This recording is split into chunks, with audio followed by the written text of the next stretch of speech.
Alô, pessoal, tudo bem?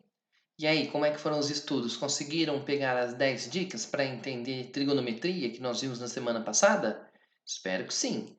Essa semana a gente vai estudar a parte de trigonometria que sempre cai no Enem. Todo ano a aula de hoje o assunto da aula de hoje, perdão, acaba caindo uma questão no Enem, todo ano. Nós vamos falar hoje sobre as funções trigonométricas. A gente começa falando sobre os desenhos delas. A gente vai fazer um esboço sobre cada uma. À medida que a gente vai fazendo o esboço, eu vou comentando com vocês as características que cada função tem. A primeira pergunta é: professor, função? Como assim? O seno não é seno de um ângulo? O seno, cosseno, tangente são valores para ângulos mesmos. Só que depois que a gente extrapola isso para o ciclo trigonométrico, a gente consegue calcular o valor do seno e do cosseno de qualquer número. Se você quiser calcular o valor do seno de 10, sem ser graus, 10. Qual que é o seno de 10? Você imagina o seguinte, imagine que você medisse 10 centímetros numa régua, você pegasse esse segmento que valesse 10 e colocasse ali no ciclo trigonométrico, no zerinho, e vai enrolando ele até ele preencher. Aonde ele parar, onde o comprimento de 10 vai dar às vezes mais de uma volta, não sei. Depende ali do raio, é claro. Ele vai parar num certo ponto, esse ponto tem um seno e tem um cosseno. Pronto, é assim que a gente acha o seno e cosseno de 10. Agora, 10 o quê? 10 centímetros? Bom, se a gente estiver medindo em centímetros, é conveniente que usemos uma bolinha em centímetros, né? A unidade vai variar de acordo com o raio. Por isso, quando a gente falar de seno de 10, a gente vai estar se referindo a 10 radianos, tá? 10 vezes o valor do raio. Então, por exemplo, você quer medir quanto vale o seno de um segmento de 10 centímetros? Então, você tem que usar um ciclo trigonométrico cujo raio vale 1 centímetro, certo? Aí você vai ter a mesma unidade para o raio e o arco ali que você vai descrever. Muito bem. O que a função seno faz? Em primeiro lugar, você lembra que funções associam, né, os elementos de um conjunto aos elementos de outro conjunto. Nas funções trigonométricas é igual. Isso é tudo igual. Ela pega um número e transforma em outro. O número que ela pega é qualquer número real. Então, a princípio, você pode escolher o domínio da função seno é o conjunto dos números reais. Isto é, você pode escolher qualquer número real para jogar na bolinha e ela vai te calcular o seno. Entretanto, você vai se lembrar que o seno do valor, aonde ele parar em cima da bolinha, o seno é o valor que vai bater aqui em pé. Ele está preso dentro da bolinha de raio 1. Então, o maior valor do seno vai ser 1 e o menor valor do seno é menos 1.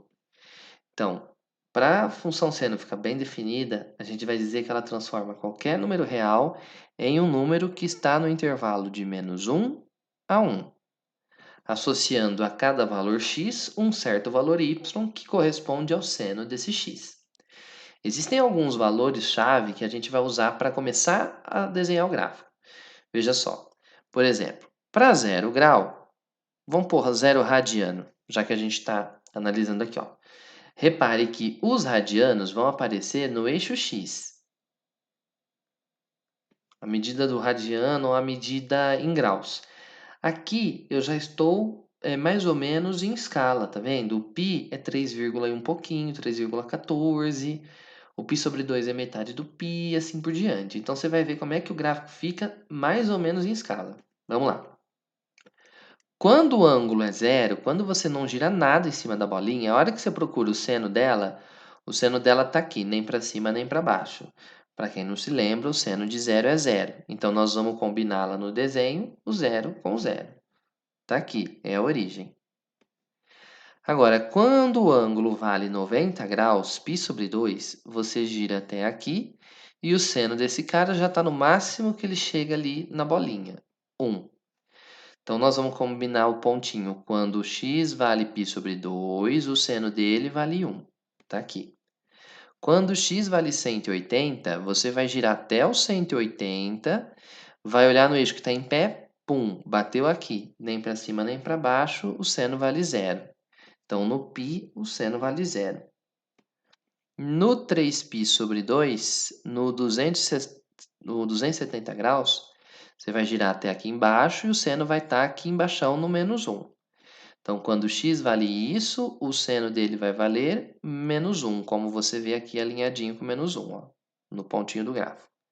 Por último, se você der uma volta completa, você volta no mesmo lugar do zero, com altura zero. Vamos ficar na primeira volta primeiro, depois a gente combina, conversa sobre os demais.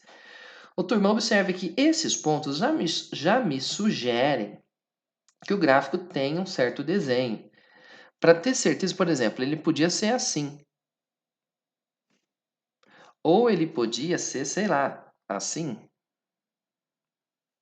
Né? Ele poderia seguir aqui vários desenhos. Como é que eu vou saber que é esse valor? Bom, eu vou recorrer aqui a três carinhas que a gente sabe desde a primeira aula de trigonometria, o valor do seno e cosseno da tangente. Ó. Vamos pegar. Aqui está o 90 graus, né? Então, se a gente dividir em três partes, mais ou menos, a gente vai ter aqui o 30 graus, aqui o 60 graus, e bem no meio do π sobre 2, está o π sobre 4, está o 45 graus. A gente sabe que o seno de 30 graus vale meio. Então, quando o x vale 30, esse daqui tem que vir mais ou menos aqui, ó, no meio. Acho que não ficou muito no meio, hein? Ó, o seno de 30 graus, você que não está gostando de graus, vou pôr π sobre 6, é meio. Na verdade, não só ele, né? Todo mundo da família dele. Então, se você pudesse achar aqui na linha o 150 graus tem esse valor, o 210 tem o mesmo valor de sinal trocado, vai para baixo, assim por diante. Agora, o 45 graus tem seno valendo raiz de 2 sobre 2.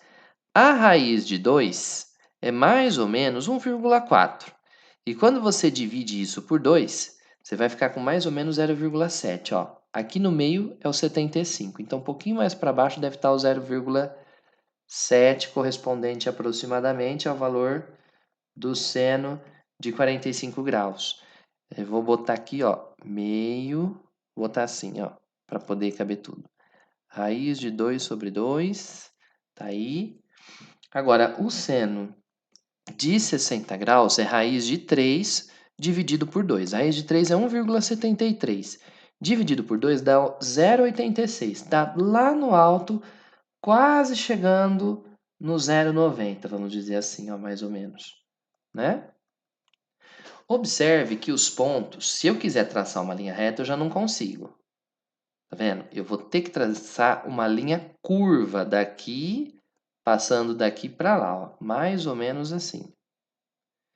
Se a gente marcar a família desses caras correspondente aos arcos do segundo quadrante, que é o próximo pedacinho que vai aqui, ó, esse aqui tem que vir aqui, esse aqui tem que vir aqui, esse aqui tem que vir aqui. Lembra daquela história da simetria? Então o gráfico vai fazer um desenho mais ou menos como aquele, mas agora dessa vez aqui para baixo. Beleza? E assim por diante. Aqui é o primeiro quadrante. Aqui, ó, deixa eu completar, era o π sobre 4, aqui era o π sobre 3. 30, 60, 45 e 60. Se a gente continuar assim, os valores vão inverter daqui para cá e também vão continuar nessa curvinha para sair daqui, opa, e chegar no ponto ali, no último ponto do gráfico, tá aqui. Mais ou menos aqui, turma, ó, curvinha, redondinha, mais redondinha aqui embaixo, mais fechadinha quando vai chegando lá pro alto, ó. Dá uma espessadinha assim nela, vocês que são Instagrammers, vocês que fazem os famosos lettering, aproveita para fazer um belo lettering desses gráficos, hein, gente? Me marca lá no Instagram para eu compartilhar. Ai, meu Deus, apaguei o que eu não devia. Deixa eu fazer aqui a curva de novo, ó. Pronto. Isso aqui que você está vendo é o gráfico da função seno para o primeiro quadrante. Tudo bem? Agora observe o seguinte. Você deve se lembrar que se a gente continuar girando depois do 180, do 360, a gente vai continuar obtendo o mesmo desenho daqui para lá. Então, por exemplo, daqui no 2π mais 90, no 450, se eu não me engano, Agora eu não me lembro. 360 com 90 vai dar... Acho que é isso mesmo, 450. Ele vai chegar no 1 de novo e assim por diante. Ele vai repetindo o mesmo desenho daqui para lá. Daqui para lá e daqui para cá também, ó. Né? O gráfico de uma função seno tem esse formato dessa linha. Você vai lembrar do S do seno. Ó. Esse é o desenho do S do seno. A gente vai dizer que uma curva como essa, que sobe, desce, volta no ponto original, é chamada senoide. Então, o gráfico do seno é uma senoide. Começa no meio, subiu, desceu até lá embaixo, fechou no meio de novo, certo? O gráfico da função seno é um gráfico periódico. Ele é uma função periódica. E digo mais, ele tem um período de repetição. Periódica é toda função que tem uma parte que se repete indefinidamente, à frente ou atrás.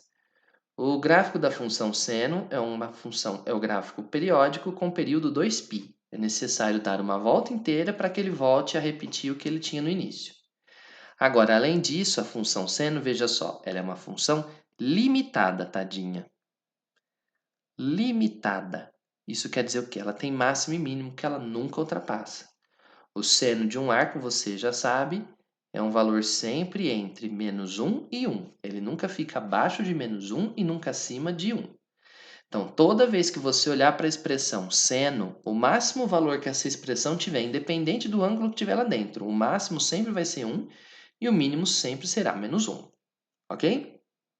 Ô, turma, aí na sua apostila, no exercício 1, a gente vai ter que fazer esse desenho de novo. Mas aí eu vou fazer com um pouquinho mais de rapidez, tudo bem?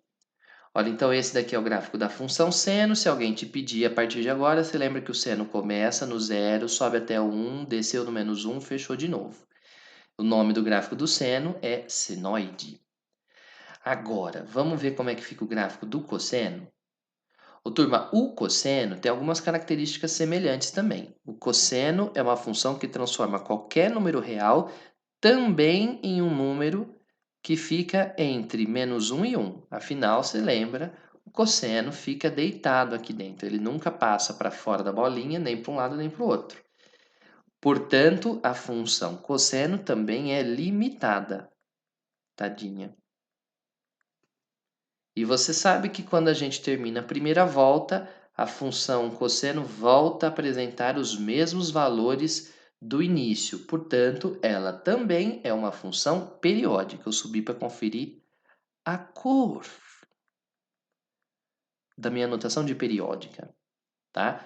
O período necessário para que o cosseno volte a repetir com os mesmos resultados é 2π, assim como do seno. E os valores máximos e mínimos, assim como o seno, são 1 e -1. Agora, como é que fica o gráfico? Vamos lá. Quando x vale 0, se você não girar nada, você vai ficar aqui. O seno você olha em pé, o cosseno você deita. Só que se você deitar aqui, você vai deitar o máximo que você consegue chegar, a maior distância à direita. A maior distância à direita vale 1. Então veja que aqui começou diferente, ó. Começa quando x é 0, vai até o 1. Tá aqui. Quando x é 90 graus, π sobre 2, você girou até aqui, cosseno, cossono deitou, é 0. Zero. Lembra, quando cruza o eixo x, é uma raiz. Quando tem o poder de zerar a conta, é raiz cruza o eixo x. Quando o ângulo vale π, você está aqui no 180, o cosseno já está deitado mais atrás que ele consegue, é -1. No 270, 3π sobre 2. O cosseno é 0 de novo. E quando se fecha a volta, volta no 1 outra vez.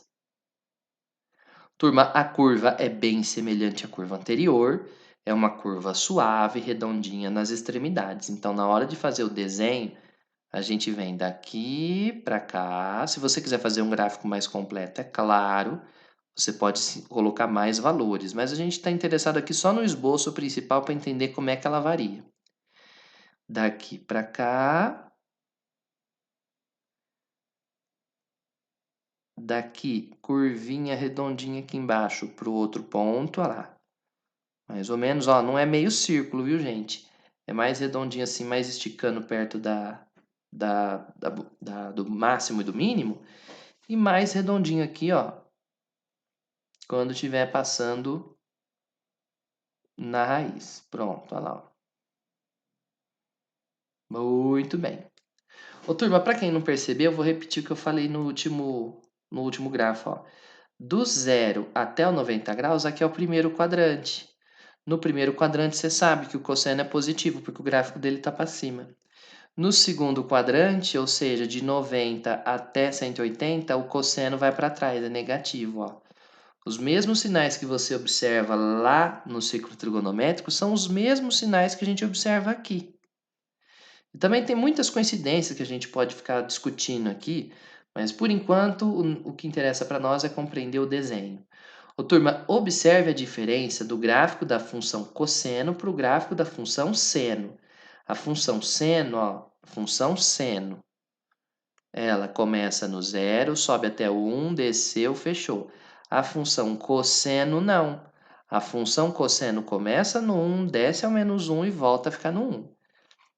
O gráfico da função cosseno é uma cossenoide.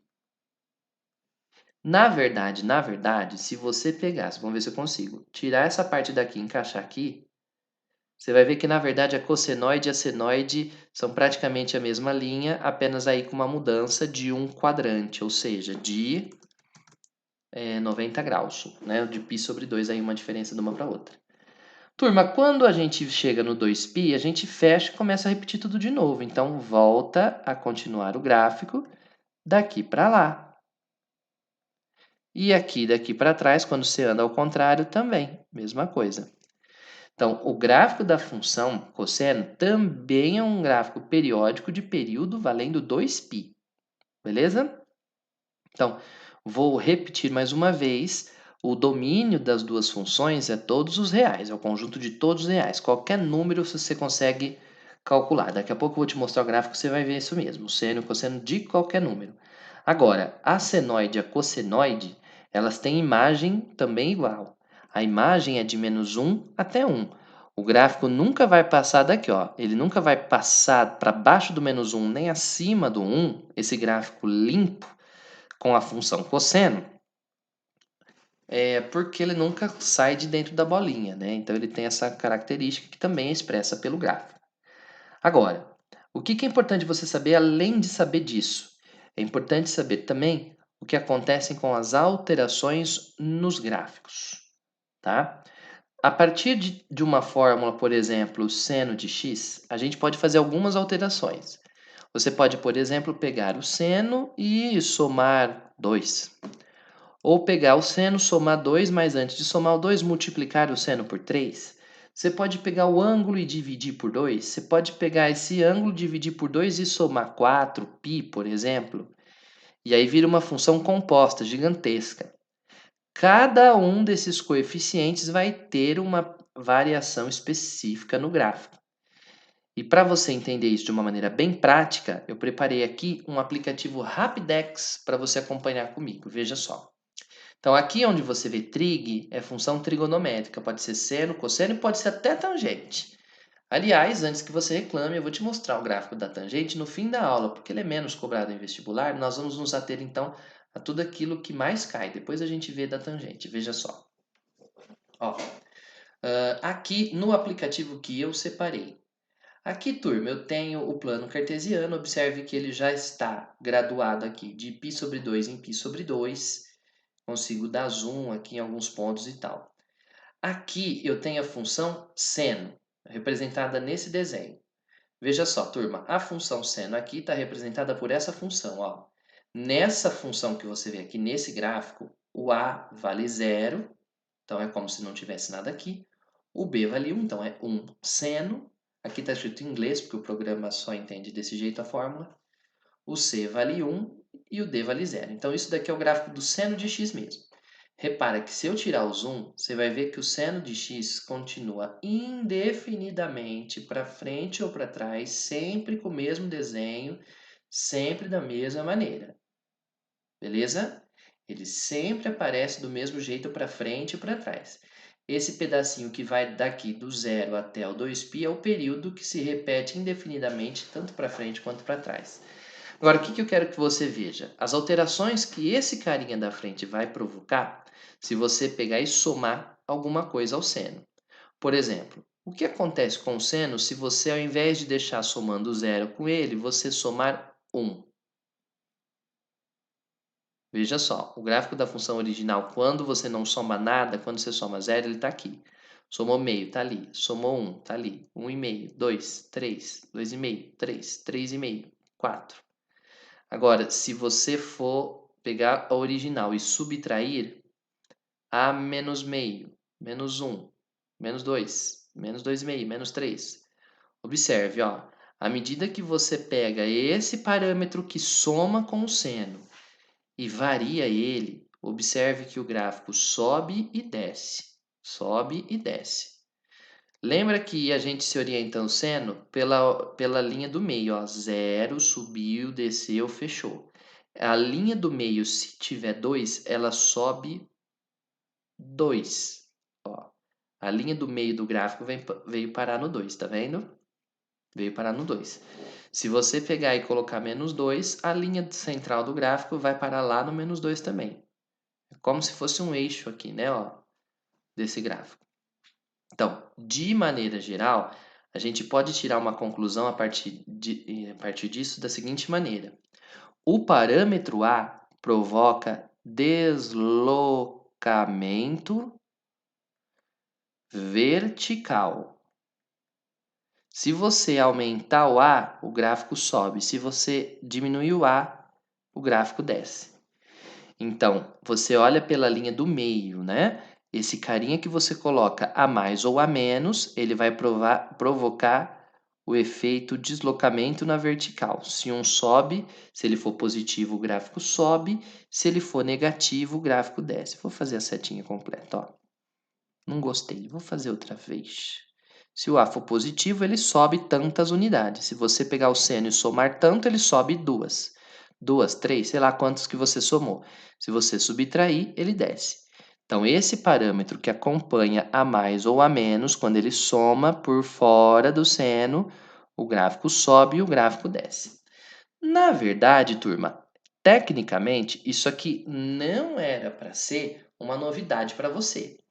Por exemplo, quando a gente estudar a parábola, o x², se você pega o x², o x² é aquela parábola bonitinha. Você pega x² mais 2, a parábola inteira fica 2 unidades acima. Se você pega o x² menos 2, 2 unidades para baixo. Aqui é a mesma coisa. Pegou o seno, é aquela cobrinha. Somou 2, sobe 2. Subtraiu 2, desce 2. Somou, subtraiu, subiu e desceu. Ok?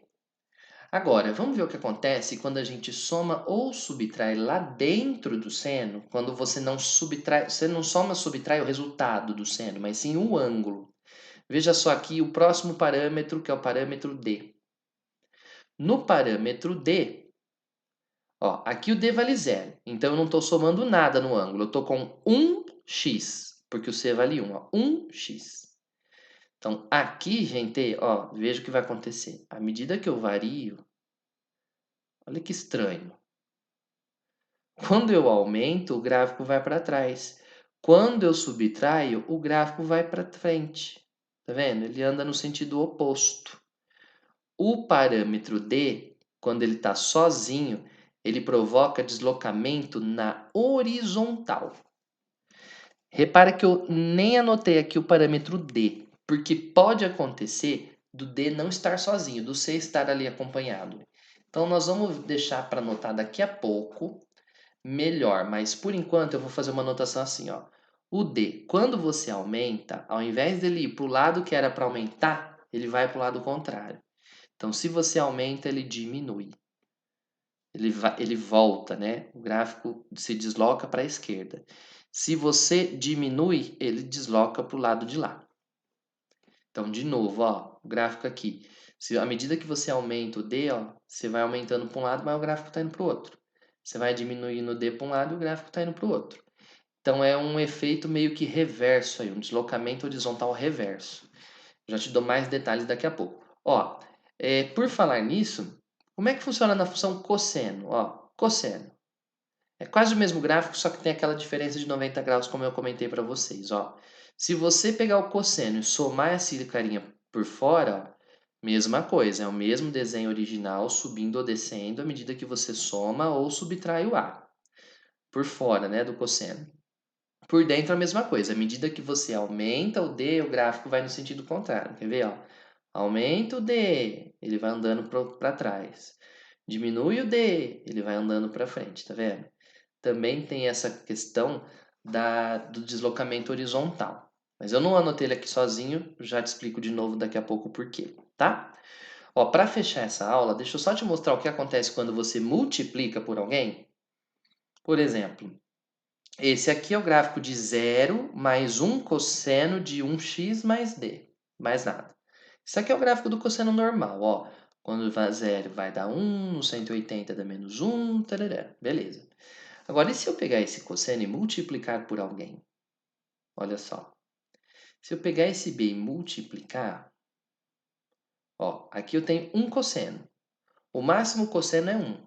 Se eu multiplico por 1,5, o máximo cosseno passa a ser 1 vezes 1,5, vai para 1,5. Ó. O maior valor de cosseno é 1,5 e o menor é menos 1,5. Se o b for 2, aí o máximo, 2 redondo eu quero, aí, 2 redondo. Então, repara, o máximo ia no 1, multiplicou por 2, ficou 2 vezes mais alto e 2 vezes mais baixo correspondente. Então, ó, repara que o B, ao contrário do A, quando você mexe com o B, ele faz alteração de estica e puxa, como se fosse uma mola no gráfico.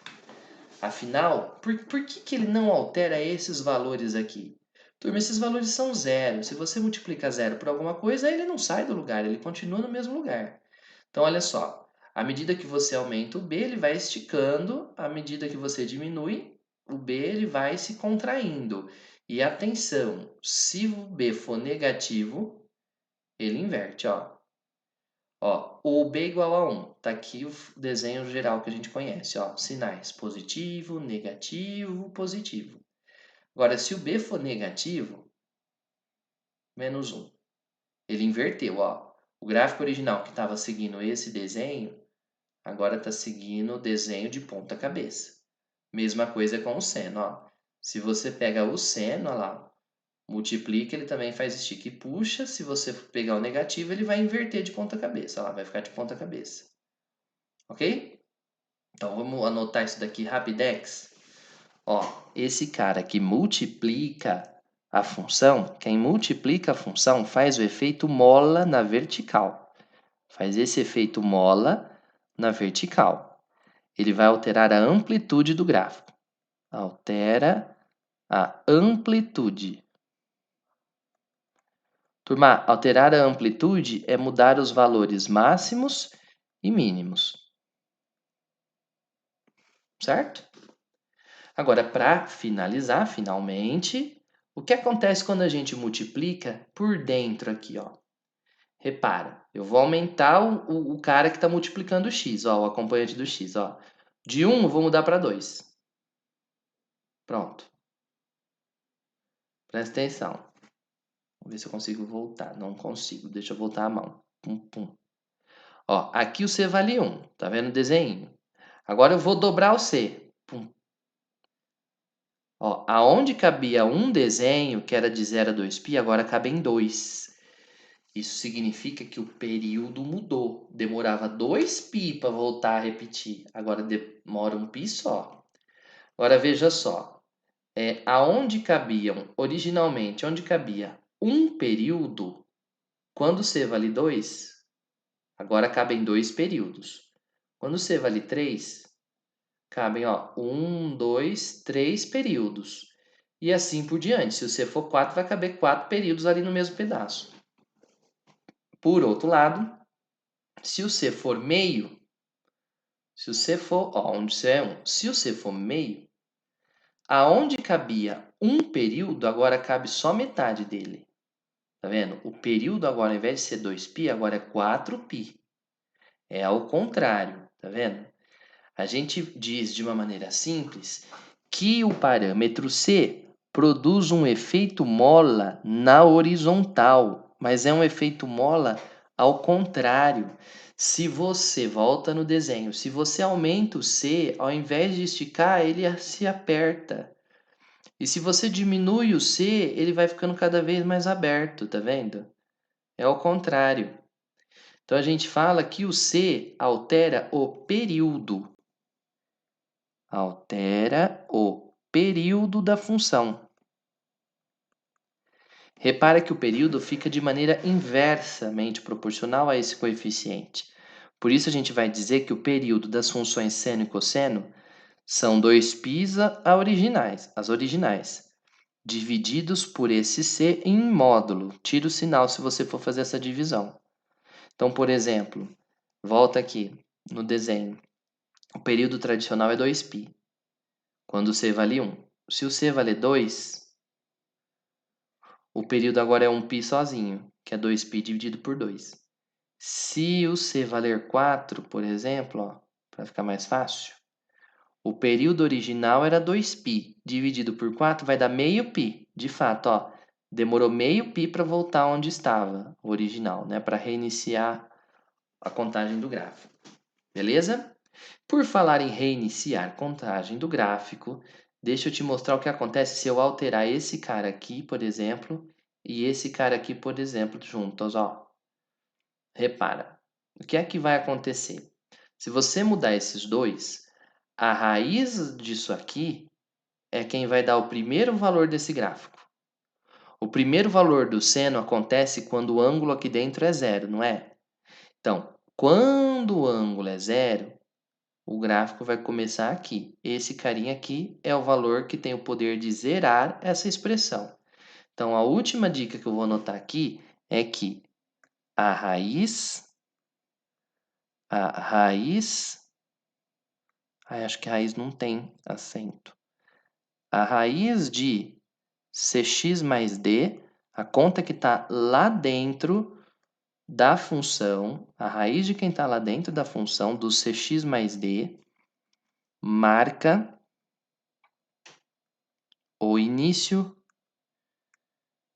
do período do gráfico. É uma última observação, mas meio que como curiosidade aí para vocês, tá bom? Ó, no próximo vídeo de hoje, eu vou mostrar para você como é que a gente usa isso, eu vou fazer uma revisão de tudo isso e te mostrar um jeito bem prático de fazer esses desenhos de uma maneira bem rápida também, tá bom? Até lá, a gente se vê. Tchau!